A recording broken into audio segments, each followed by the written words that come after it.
hal, berbicara mengenai hal baku mutu itu kan berbicara hal pembuktian, kan gitu. Nah, kalau berbicara hal bukti, berbicara mengenai masalah hal fakta, apa yang dirasakan oleh masyarakat dengan keluhan mual, pusing, terus mata pedih dan lain sebagainya, itu mengindikasikan kondisi abnormal. Kalau kondisi normal tentunya akan baik-baik saja. Tapi dengan kondisi abnormal, tubuh kita akan bereaksi berbeda. Ya, salah satunya mual dan pusing itu. Nah, kira-kira seperti itu. Yang mudah-mudahan kembali lagi pemerintah ini bijak dan tegas untuk menyikapi ini sampai tuntas. Ya. Nah, ini kan pihak pemerintah dari wali kota dan ketua dewan meminta agar perusahaan untuk dinonaktifkan dulu, tidak melakukan produksi. Tapi kata teman-teman yang ada di Ciwan masih tetap beroperasi. Ya, inilah kita perlu pemimpin yang tegas. Kami percaya, kami cinta, kami bangga terhadap wali kota kami. Kami cinta dan bangga terhadap ketua DPRD kami. Ya tentunya dari pihak pemerintah ini akan melakukan langkah-langkah konkret sebagai bentuk keseriusan. Keseriusan pemerintah ini membela masyarakat, lebih mengedepankan keselamatan, kesehatan masyarakat. Ya. Karena kembali lagi tadi itu perangkatnya lengkap.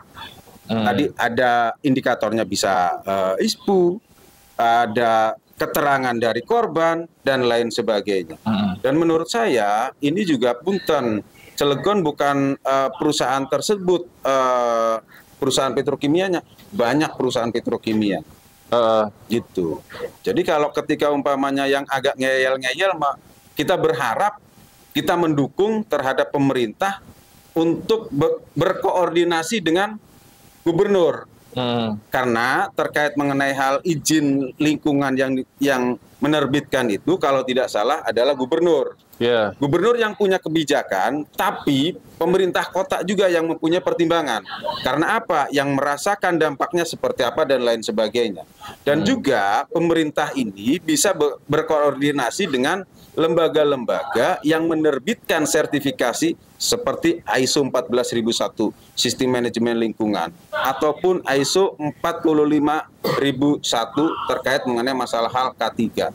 Supaya apa? Mereka juga ada pembelajaran, tidak seenaknya sendiri ada kejadian tapi punten yang kami rasakan belum maksimal dalam hal pertanggungjawabannya. Berarti ini memang harus diselesaikan secara tuntas. Ya. Kang Irsad gantian istirahat. Kang Irsad, ini kan ada di Pulau Rida ya, lumayan jauh dan dekat dengan pantai. Mungkin aktivitas, kalau polusi udara kayaknya di wilayah Pulau Rida kan banyak industri juga ya. Yang membedakan apa Kang dari kejadian ini gitu? Karena kan di Pulau Rida dekat juga tuh sama proyek pembangkit listrik ya. Ya, dengan kejadian Sabtu itu, ini menjadi perhatian semua pihak, semua kalangan, terutama dalam hal ini adalah pemangku kebijakan ya, Pak Wali Kota dan sebagainya. Ke depan terkait masalah perizinan dan sebagainya, AMDAL dan seterusnya harus menjadi prioritas. Karena selama ini perusahaan-perusahaan yang berdiri di Kota Cilegon itu nyaris hampir melupakan masyarakat sekitar. Terkait dampak lingkungannya dan sebagainya, itu bukan lagi menjadi rahasia, tapi sudah menjadi semua publik tahulah. Sampai terbitnya AMDAL dan sebagainya itu hampir semua masyarakat nyaris tidak dilibatkan dalam hal ini. Hanya beberapa sajalah yang dilibatkan. Ini menjadi PR lah buat semua. Terkait udara memang kalau di Pulau Merak khususnya ya, karena memang di Pulau Rida juga banyak pabrik galian batu lah ya, dan sebagainya. Itu mungkin udah menjadi rahasia umum. Memang kualitas udaranya memang sudah bisa tidak diharapkan lah, sudah tidak diharapkan. Ditambah lagi dengan kejadian yang kemarin, yang menurut kami itu menjadi catatan paling penting bagi pemangku kebijakan dalam hal ini Pak Wali Kota, untuk kembali lebih serius menangani masalah ini, supaya yang jadi korban itu jangan hanya masyarakat. Selama ini kan kalau saya tertarik pernyataan yang tadi disampaikan Kang, bahwa ini tidak berbahaya lah ya. Faktanya memang masyarakat ada yang pingsan, ada yang sesak nafas dan sebagainya. Apakah ini yang dinamakan tidak berbahaya? Kan menjadi catatan penting nih. Kalau versi tidak berbahayanya menurut perusahaan itu apa? Apakah menunggu ada yang meninggal dulu baru dikatakan bahaya atau bagaimana? Kan ini perusahaan mah boleh saja mengeluarkan statement, oh tidak berbahaya, karena mereka mah tidak merasakan itu. Lah masyarakat yang di sekitar udah nggak kerja di situ, merasakan dampaknya, dibiarkan. Tidak ada penanganan yang lebih spesifik lah terhadap masyarakat. Jadi buat ke depan, buat Pak Wali Kota dan sebagainya lah, instansi terkait, ketika nanti akan menerbitkan izin AMDAL, ataupun ada perusahaan-perusahaan baru yang nanti akan muncul, tolonglah masyarakat sekitar yang nantinya berdampak dan terkena dampak untuk dilibatkan. Dan ini menjadi catatan paling penting. Paling berbahaya mungkin di daerah Ciwandan dan sekitarnya ya. Tapi pada umumnya Cilegon yang sudah dikelilingi oleh pabrik kimia, ada Dover mungkin Kang ya, ada dan sebagainya. Ini menjadi ketakutan masyarakat terhadap hal-hal yang mungkin saja bisa terjadi bukan hanya di Candrasi saja, mungkin di tempat lain bisa terjadi, dan ini menjadi catatan penting buat pemangku kebijakan Kang. Mungkin itu Kang. Iya. Berarti kan ini tragedi yang terjadi di Chandra Asri sebagai pengingat bagi kita. Mengingat ya Cilegon dari perbatasan, oke kita kayak kalau Cilegon kan sempit ya, dari Bojonegara deh. Bojonegara sampai Anyer itu kan semua garis pantai pabrik. Betul. Dan lebih banyak petrokimia. Betul. Berarti kan ini harus ada antisipasi untuk pencegahan, atau jika terjadi lagi bencana semacam ini, berarti apa sih yang harus dilakukan oleh masyarakat dan apa yang harus dilakukan industri dan pemerintahan? Ini.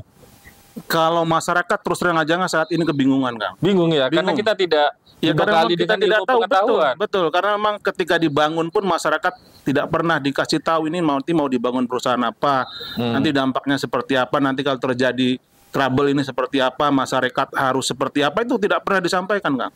Bahkan hal-hal seperti itu dianggap oleh pemangku kebijakan adalah hal-hal yang sepele, dan akhirnya terjadi sekarang.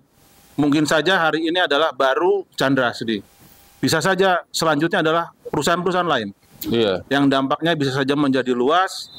Kalau ini terjadi kembali, bukan hanya di Chandra Asri tapi di tempat-tempat lain, apakah masyarakat sekitar juga tahu penanganannya? Karena mereka juga tidak tahu apakah pabrik itu produksi apa sih. Masyarakat tuh kalau misalnya di persentase, mungkin 0% lah yang tahu bahwa perusahaan itu, oh ini kimia dan sebagainya. Nyaris hampir bisa dikatakan 90% itu tidak tahu dampaknya dan sebagainya, karena masyarakat tidak diberikan pemahaman awalnya. Edukasi mengenai betul. Industri itu sendiri. Betul Kang, betul seperti itu Kang. Iya, Cilegon kan sebagai kawasan nasional bisa dikatakan kayak gitu ya, investasinya juga tinggi, terutama pabrik-pabrik kimia semacam ini kan. Berarti kan perlu ada edukasi yang harus disampaikan ke masyarakat. Jika terjadi ada kebocoran, apa sih yang harus dilakukan oleh masyarakat? Berarti perlu nggak sih ini sosialisasi kita gencarkan itu? Ya, menurut kami sih sangat perlu Kang. Sebelum terlambat ya. Ini kan baru peringatan ini. Iya. Baru peringatan. Ini baru trigger loh. Ini trigger ya. Jangan sampai menjadi yang luar biasa. Jadi dalam hal ini harus pihak perusahaan memberikan pemahaman lah, edukasi kepada masyarakat, bukan hanya Candrasri ya. Bukan hanya Candrasri tapi yang lainnya juga, bahwa nanti kalau terjadi seperti ini, misalnya dari Candrasri sekarang lah, nanti penanganannya kepada masyarakat adalah begini dan seterusnya. Nah itu yang harus disampaikan di masyarakat. Begitupun yang lainnya. Jadi jangan sampai nanti masyarakat bingung, kayak viral ada Save Cilegon dan sebagainya lah ya. Ini kan menjadi ketakutan bagi masyarakat. Itu baru Candrasri satu. Bagaimana kalau yang lain menyusul setelah Candrasri dan sebagainya? Waduh, selesai sudah Cilegon ini. Agak ngeri sih Cilegon, khawatir seperti tragedi di Bhopal ya, India. Kalau satu kena, jedar gitu. Di sebelahnya kan ada petrokimia lagi. Kalau ternyata nular gitu, berdampak terus kemudian meledak, aduh selesai. Kang Holis, gimana kondisi istri sekarang setelah menghirup udara bau tak sedap itu? Apakah ada gejala kesehatan yang mengikutin gitu? Ya syukurnya sih alhamdulillah kita nggak ada. Kemarin udah cek ke dokter SPOG, kondisinya normal, kondisi ibunya normal, bayinya juga alhamdulillah normal. Dan kalau misalkan tadi bicara soal dampak yang kemudian hasil dari investigasi menyatakan itu tidak berbahaya dan banyak juga klaim pihak perusahaan juga kemudian menepis klaim bahwa ada kebocoran itu, karena pihak perusahaan kan itu karena proses flaring ya, karena proses flaring pembakaran di Cerobong. Saya sepakat tadi sama ya tokoh-tokoh penggerak Cilegon lah. Saya sepakat ternyata memang dari dampak adanya bau yang nggak enak itu, ternyata kan menimbulkan efek yang tidak normal gitu. Ya mata perih, terus kemudian batuk, bahkan sampai ada yang pingsan. Karena di kita kan banyak juga kaum rentang, perempuan, anak-anak gitu yang memang secara secara stabilitas badan mereka kan berbeda gitu. Dan setiap orang juga kan punya kerentanan masing-masing. Nah, untuk menyikapi hal ini saya juga sepakat tadi pemerintah atau stakeholder Cilegon sigap kemudian langsung mendatangi lokasi, terlepas dari apapun hasil yang kemarin kita ketahui bersama lah. Ya kita harus mengapresiasi, tetapi saya perlu menekankan bahwa harus ada penekanan literasi kebencanaan di Cilegon. Karena kalau kita lihat status secara geografis, Cilegon itu kan daerah rawan bencana. Posisinya kita dekat sama Gunung Krakatau, anak Krakatau yang sekarang masih aktif, dan bahkan ibu Krakatau ya, Gunung Krakatau yang sekarang sudah dianggap sudah mati. Suatu saat itu secara kajian ilmiah, saya pernah berdiskusi sama profesor ahli klimatologi Untirta. Jadi gunung yang mati, yang pernah meletus hebat, terus kemudian mati, itu jangan dianggap seolah-olah mati selamanya. Itu bahkan jadi ancaman yang lebih besar. Nah, kalau sekarang kan yang menjadi ancaman kita selain bencana alam, karena posisi kita dekat dengan gunung anak Krakatau yang sekarang masih aktif dan masih erupsi. Ada bencana lain yang kalau kita merujuk ke Undang-Undang Nomor 24 Tahun 2007 soal kebencanaan, ini kan masuknya ke kegagalan industri. Nah, itu masuknya ke kategori bencana non alam. Tapi balik lagi ke tadi, kita perlu di Cilegon ini perlu mendorong literasi kebencanaan sebagai bentuk edukasi ke masyarakat, agar kemudian ketika ada fenomena, saya sebut fenomena karena kalau di undang-undang itu kan kalau kita lihatnya dari korban, kalau korbannya masih di bawah standar bencana, itu masuknya kan fenomena. Kalau misalkan gunung berapi jauh dari pemukiman, nggak ada kerugian ekonomi, nggak ada kerugian sosial, nggak ada korban jiwa, itu kan disebut fenomena.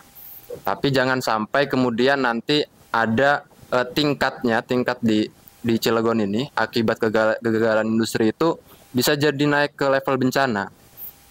Nah, ini yang sangat mengkhawatirkan.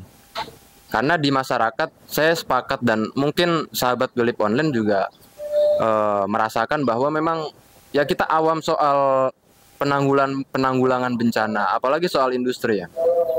Mungkin kalau bicara soal banjir itu kan nyata, tapi kalau bicara soal ya fenomena yang kemarin, ya Chandra Asri yang kemarin terjadi itu kan kita bingung juga, karena itu kan kasat mata, kita nggak bisa lihat. Kita mau lari kemanapun, kalau anginnya ngikutin ke kita, ya kita tetap akan terdampak begitu. Iya. Nah, mungkin itu penekanan saya sih di literasi kebencanaan, dan kemudian juga pemerintah Cilegon harus cross check lagi soal KLHS ya. Kalau ya memang ada AMDAL, tapi sebelum AMDAL itu kan ada KLHS, kajian lingkungan hidup strategisnya. Nah, dari mana? Nah, dari Perda RT RW yang kemudian turun ke kecamatan itu kan ada RDTR. Nah, ini yang jadi sorotan juga, kenapa posisi atau letak industri apapun ya di Cilegon, petrokimia ataupun industri ekstraktif, itu jaraknya hampir nggak berjarak sama pemukiman. Bahkan pemukiman ada di belakang pagernya ya? Iya. Padahal kalau di Permen Perindustri, di undang-undang, bukan di undang-undang ya, di Permen Perindustrian tahun 2021, itu kan jaraknya minimal 2 kilo. Pemukiman sama lokasi aktivitas industri. Tapi kan kalau kita lihat Chandra Asri sendiri lah, makanya kenapa kemudian sampai per hari ini mereka masih merasakan dampaknya gitu. Nah, ini yang menjadi kekhawatiran. Kalau bicara soal baku mutu tadi, ya kita masyarakat awam kan nggak tahu juga.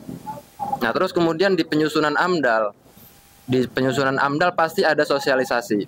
Kita nggak menafikan itu, perusahaan dan ataupun melalui pemerintah, mereka pasti melakukan sosialisasi ke masyarakat.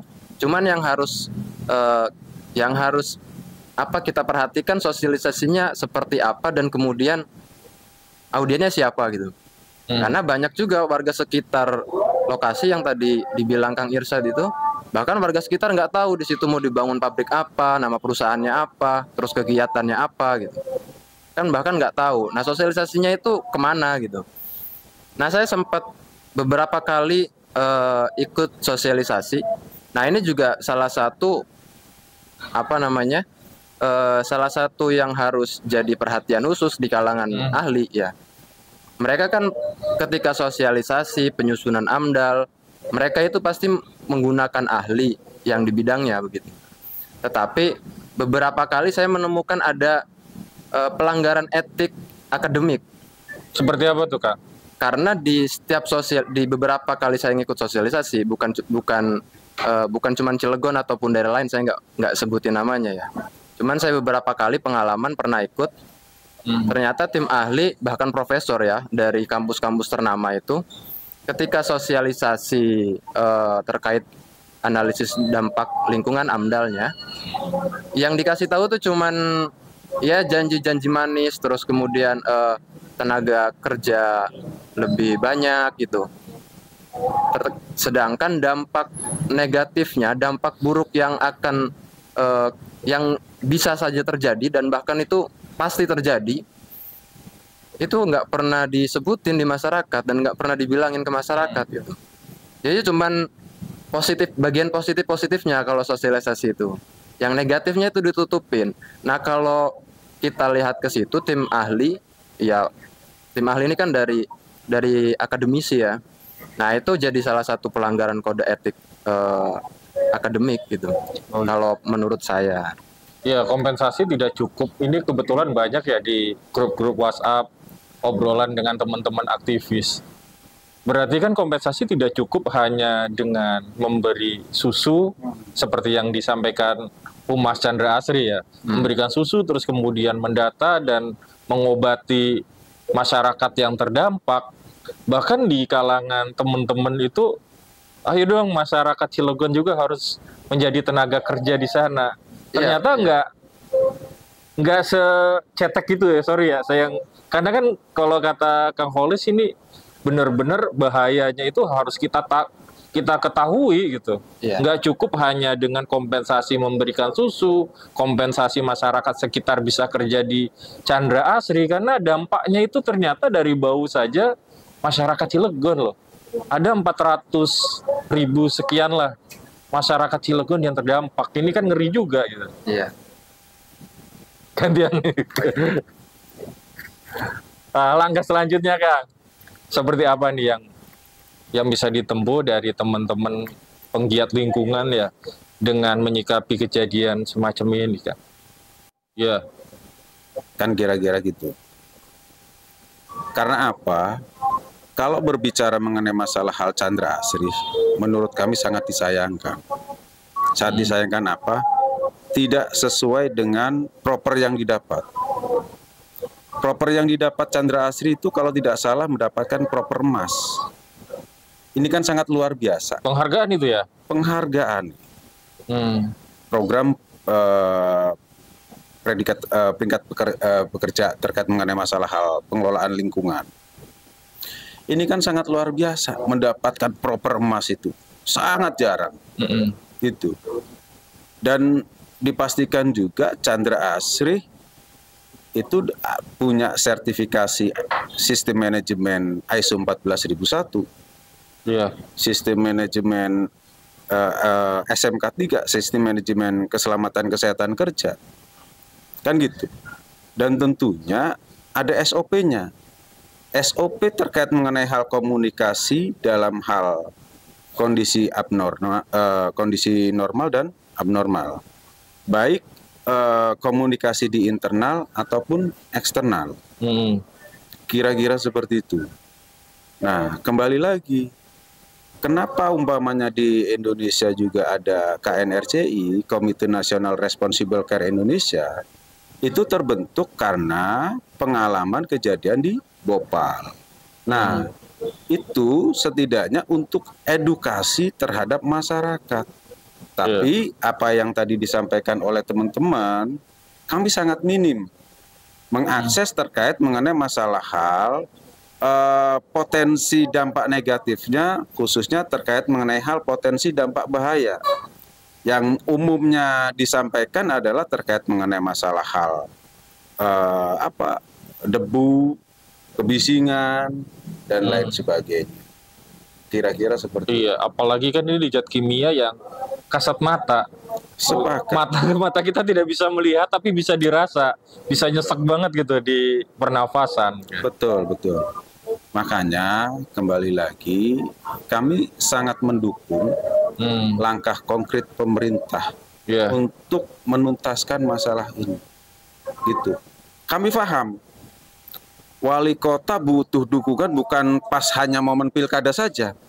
Tapi setidaknya momen-momen kayak gini juga Bapak Wali Kota itu perlu dukungan dari masyarakat. Tenang Pak Wali, kami ada di sini dan siap mendukung. Kira-kira seperti itu. Itu bentuk keseriusan kami sebagai warga. Kami percaya, kami cinta terhadap Wali Kota, kami bangga terhadap Ketua DPRD. Karena apa? Dipastikan kemungkinan kedepannya akan ada langkah-langkah konkret.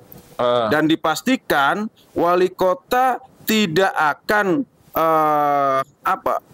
menyepelekan keselamatan kesehatan warganya. Karena apa? Wali kota ini sangat dipercaya, dicintai oleh warganya, dan dapat berbagai prestasi dari pemerintah di atasnya. Kira-kira seperti itu. Nah karena kan ini kan untuk kemaslahatan bersama, kesehatan bersama, keselamatan bersama lah gitu. Jadi harus ada gotong royong bersama-sama juga. Gitu. Sepakat. Karena kalau momen ini juga tidak serius ditangani oleh wali kota, kami khawatir. Nah itu. Kan kira-kira seperti itu. Khawatir apa? Masyarakat juga bisa mengevaluasi. Kalau umpamanya wali kota mempertaruhkan keselamatan kesehatan warga Cilegon, karena punten istilahnya lebih khawatir dengan pengusaha-pengusaha besar dan lain sebagainya. Tapi kembali lagi, kami yakin dan percaya wali kota akan berpihak terhadap masyarakat. Oke, siap. Gitu. Kang Irsad, langkah apa nih untuk teman-teman yang penggiat lingkungan yang akan dilakukan nih ke depan? Ya, saya sepakatlah apa yang disampaikan dari dengan Kang Dedi ya. Ya kami sebagai masyarakat tetap berharap dalam hal ini kepada pemangku kebijakan, Pak Wali Kota, Ketua DPRD, dinas terkait, untuk lebih serius kembali lah terkait penanganan terhadap fenomena seperti yang disampaikan Kang Holis, kejadian di Chandra Asri.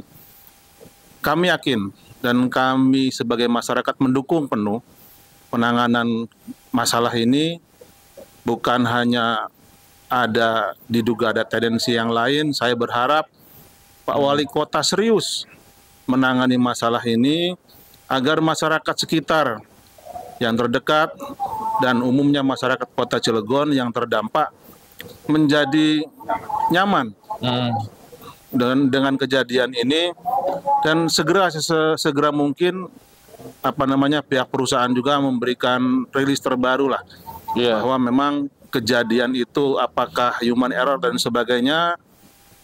Perusahaan juga bertanggung jawab terhadap keselamatan kesehatan masyarakat Kota Cilegon. Itu yang paling penting sebenarnya, dan saya yakin kembali atas nama masyarakat Kota Cilegon kami mendukung langkah-langkah yang nanti akan diupayakan oleh Pak Wali Kota dan Ketua DPRD termasuk dinas-dinas terkait terhadap penanganan fenomena kejadian di Chandra Asri. Kang Walis, bagaimana nih, banyak masyarakat di Cilegon yang belum memahami ketika ada terjadi bencana, terutama ini kegagalan teknologi di industri yang terjadi. Nah, antisipasinya harus seperti apa sih, Kang, menurut Kang Walis? Ya, kalau saya sih lebih kepada pemerintah harusnya lebih menekankan edukasi soal manajemen bencana, disaster management gitu. Pengetahuan bencana di masyarakat, terus kemudian penanggulangannya, terus setelah penanggulangan kemudian pemulihannya gitu.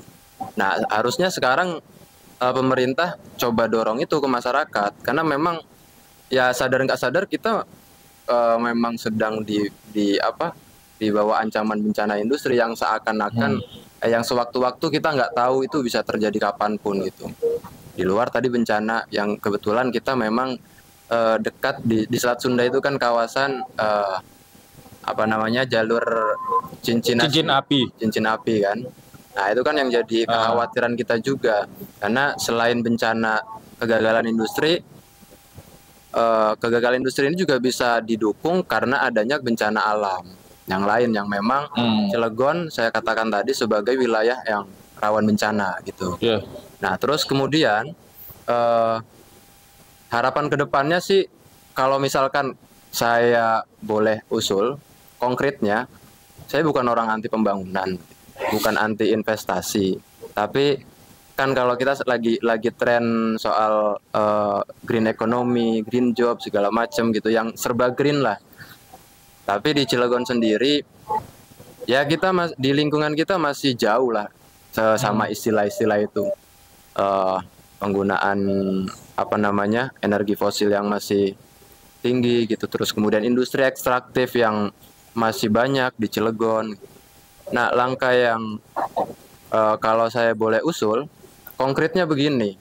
Nah, simpelnya kalau misalkan ada bencana, ini kan soal polutan ya, kita kan nggak tahu. Kalau misalkan di rumah-rumah itu tanggung jawab pemerintah atau tanggung jawab perusahaan, harusnya ada ya ibaratnya P3K lah, ada oksigen yang ada di rumah-rumah, karena kan kita nggak tahu sewaktu-waktu entah itu Chandra Asri atau pabrik petrokimia yang lainnya kan. Jadi kalau misalkan ada kejadian yang kayak kemarin, kan di rumah masyarakat tahu harus ngapain gitu, langkah pertolongan pertamanya. Justru kalau misalkan ya amit-amit meledak kan itu lebih bahaya, kita nggak bisa lari kemana-mana gitu. Kemarin aja kan ya kita lari kemanapun tetap masih terpapar gitu. Dan nggak ada pertolongan pertama, masyarakat juga masih awam. Kalau misalkan di rumah ada, ya lagi-lagi pemerintah harus ada ketegasan soal itu. Dan pemerintah juga harus tegas soal penertiban wilayah.